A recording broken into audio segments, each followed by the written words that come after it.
Video system initializing, signal stable, transmission begins in 10, 9, 8, 7, 6, 5, 4, 3, 2, 1. IGN gave Mouse PI for Hire a 6 out of 10. And that number tells you more about, the state of gaming media than it does about the game itself. Because when I look at Mouse, I do not see a confused game. I see a very specific game doing a very specific thing for a very specific kind of player. And this is why this review stood out to me for a few reasons. It judges the game by a standard it was never trying to meet in the first place. It treats intentional silliness as a creative failure. It shows how some gaming outlets still struggle to review indie games on their own terms. The problem is not that IGN gave Mouse a lower score. Reviews may be critical. People may dislike games that other people enjoy. And to be fair, Will Borger's review, he makes a real argument instead of just throwing out, a random score. His main problem seems to come down to this. He thinks the game is incoherent. He thinks the noir detective story clashes with the fast FPS action. He thinks the cheese jokes just never stop. He thinks the game keeps winking at the player instead of committing to its own world. And I want to be fair here. He's not wrong about what the game does. He is wrong about what it means. Because yes, Mouse is full of cheese jokes. They're exaggerated, they're self-aware. And yes, it looks like an old cartoon got thrown into a violent boomer shooter. But that is not the game failing to understand itself. That is the game understanding itself quite well. Mouse PI for Hire was not made to be the next Disco Elysium. It was not trying to reinvent noir storytelling. It was trying to deliver some massive emotional meditation on crime, guilt, politics, memory, and the human condition. It wasn't trying to do any of that. The whole pitch is, what if a 1930s rubber hose cartoon became a fast, violent FPS? And once you understand that, the design choices make a lot more sense. The black and white visuals are the point. The slapstick violence is the point. The exaggerated mouse, the constant cheese references, the cartoon self-awareness, all of this is the point. That is not a failure of ambition. That is the ambition. And I think this is where critics start to lose the plot. Because not every game is trying to be deep in the same way. Some games are deep because of their writing. Some games are deep because of their systems. Some are deep because they capture a feeling better than anything else around them. And some games just want to commit so hard to a bit that the bit becomes the identity. This is what Mouse is doing. The cheese jokes are not some weird accident that slipped past the developers. They are part of the language of the game. The entire world is built around cartoon mice, old school animation, exaggerated crime drama, and goofy visual comedy. So when your review criticizes the game for constantly winking at the player, I think it misses what kind of art the game is pulling from. Because old rubber hose cartoons were built on the exact kind of energy. Characters broke logic constantly. Violence was the slapstick. The tone was playful. Everything was exaggerated. The joke often mattered more than realism. Looney Tunes was not trying to be Shakespeare. It was trying to be Looney Tunes. And that sounds simple, but it matters. Because when a game is clearly drawing from that tradition, judging it because it does not have the same emotional sincerity of a grounded detective story feels like using the wrong tool for the job. It is like reviewing a comedy saying the problem is that people kept laughing. At some point, you are not critiquing the execution anymore. You are critiquing the genre itself.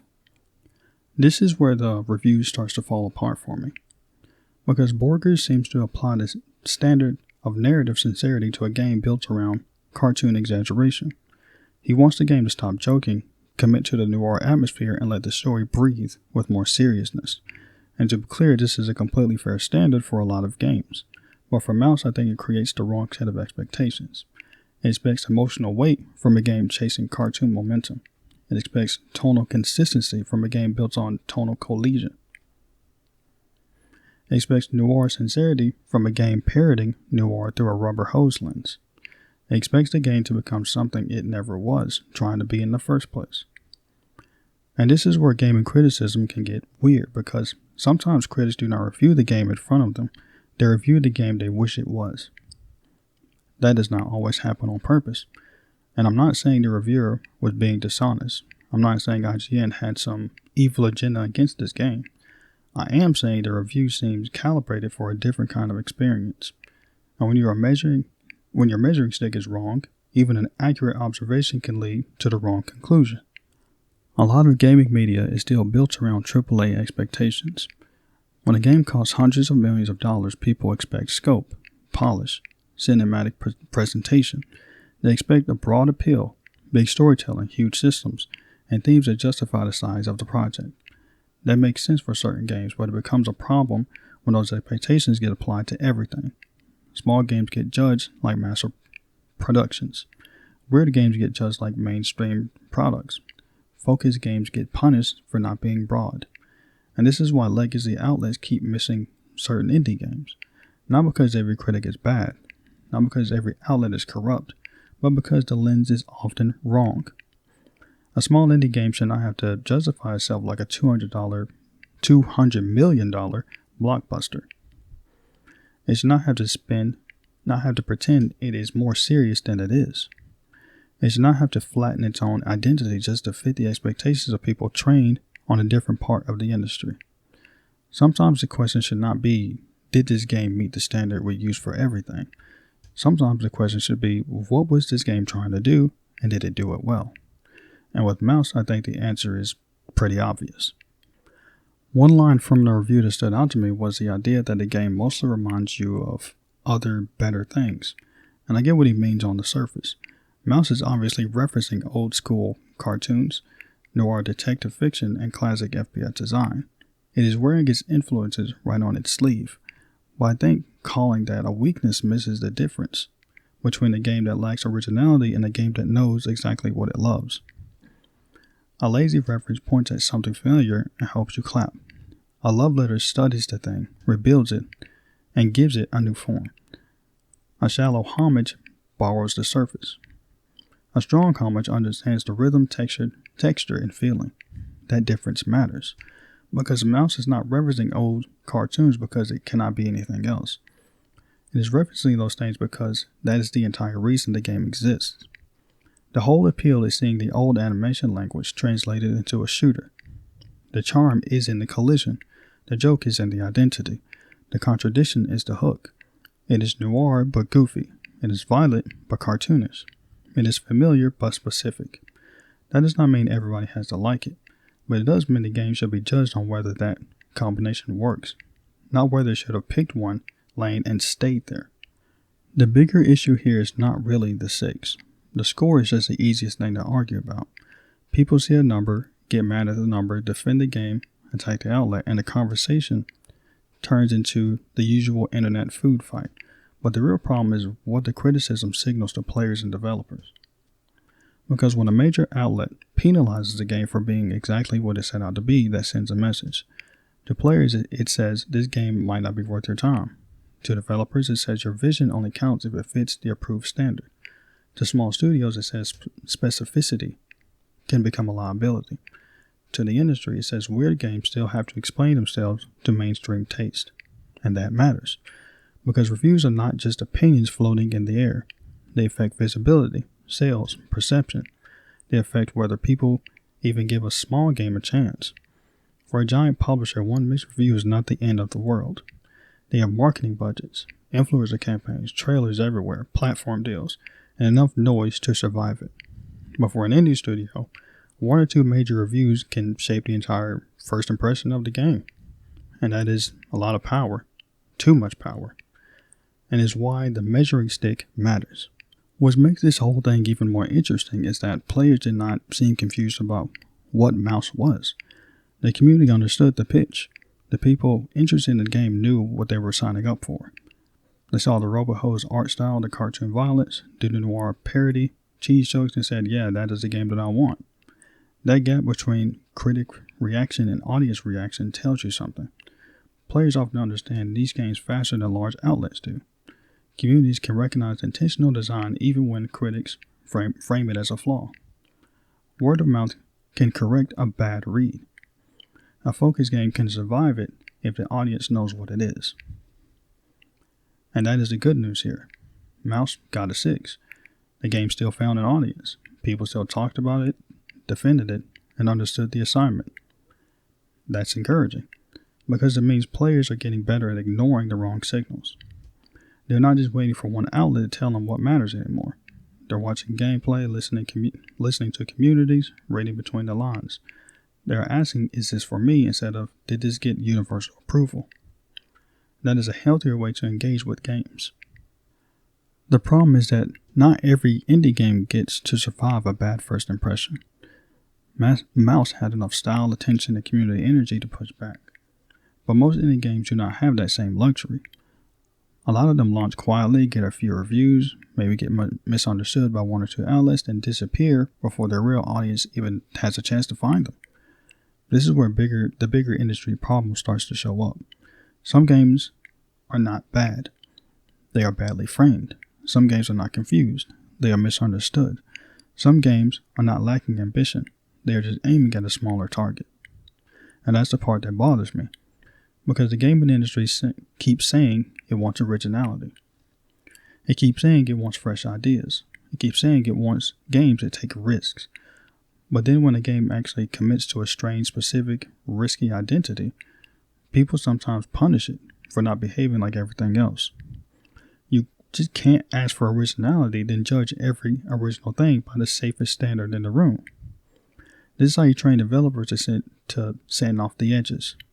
This is how you get more bland games. This is how you end up with an industry where everything technically works, but nothing feels alive. At the same time, there is a real counterpoint here. A reviewer does not have to reward a game just because it had a clear intention. A game can know what it wants to be and still fail at being fun, balanced, paced, or satisfying. A game can have a strong concept and still overdo the joke. So I do not think the answer is never criticize indie games harshly. Indie games still need honest criticism. Style does not excuse weak design. Intentional choices can still be annoying. A joke can be part of the vision and still wear thin. A niche game does not deserve automatic praise just because it's niche. That's not the argument. My argument is that criticism should start from the game's actual goal. If Mouse wants to be a proper hosed cartoon shooter, then review it as that.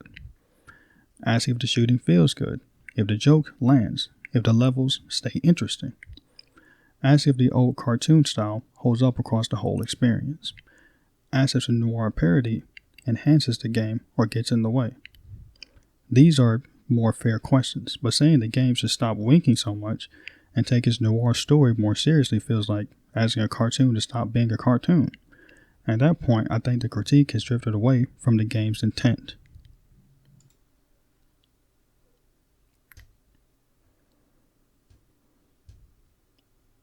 The real lesson from Mouse is not that every critic is wrong and every player is right. The lesson is that games need to be judged by what they are trying to accomplish. I mean, that sounds obvious, but a lot of criticism still does not work that way. Too often, games get measured against invisible expectations that come from different genres, budgets, and audiences. When that happens, the industry loses something important. It loses space for weird games, loses respect for focused design, loses patience for niche audiences. It loses the ability to tell the difference between a flaw and a choice. I mean, that last one is pretty big. Because sometimes a thing that annoys one player is the exact thing another player came for. The cheese jokes might be too much for one person. But in the game about cartoon mice, they're not some random mistake. They are part of the whole package. And if a critic cannot separate "this did not work for me" from "this is incoherent," then a review becomes less useful. Not useless, just less useful. I think this review hit a nerve because players are tired of seeing unique games judged like they failed an exam they never signed up for. Gamers are already frustrated with how safe a lot of the industry feels. They're tired of massive games that cost too much, chase too many audiences, and somehow still launch feeling incomplete. So when a small team makes something stylish, focused, and weird, people want critics to understand why that matters. This is why the conversation is bigger than one score. It's about how we talk about games. It's about what kind of creativity gets rewarded. It is about whether small studios get judged fairly. It is about whether critics can adjust their lens when the game demands it. And I think that is the part worth caring about. Because if every game gets judged by the same narrow standard, we are going to keep pushing developers toward the same narrow outcomes. Bigger games, safer stories, cleaner formulas, and just less personality. And then everybody will sit around asking why games do not feel as exciting as before. Now, Mouse is not a perfect game. There are probably fair criticisms to make about its pacing, combat, level design, joke density, everything like that. But giving it a 6 because the cartoon mouse shooter has too many cartoon mouse jokes feels like missing the forest for the cheese wheel. Because the real question should be this: did it commit to the identity? Did it bring its world to life? Did it understand its influence? Did it give the target audience what they came for? Did it stand out in a market full of safe games? And for what I can tell you is yeah, it did. And that should count for something. Not every game needs to be profound. Not every game needs to be emotionally sincere. Not every game needs to justify itself with prestige storytelling. Sometimes a game can just be stylish, weird, funny, violent, and specific. That is allowed. In fact, we need more of that. So no, I don't think the real story is IGN gave Mouse a 6. I think the real story is that a game can be clear about its identity and still get punished by people using the wrong frame. That should matter to players, critics, and developers, because criticism shapes what gets noticed and what gets diminished. And when the industry is already drowning in safe, expensive, focus-tested games, the last thing we need is for smaller, greater projects to be judged for not acting like a prestige AAA release. So here's the takeaway. Just judge the game in front of you. Ask what it's trying to do. Did it do it well? Do not mistake specificity for limitation. Do not mistake silliness for a lack of vision. Mouse did not need to be a serious noir masterpiece. It needed to be a 1930s cartoon mouse shooter with style, speed, violence, jokes, and a clear sense of identity. And from where I'm standing, it did exactly that. Oh, hey, glad you're still here. I've, just finished syncing the next set of files for you. They're right over there on the screen. Take a look and, catch ya in the next one.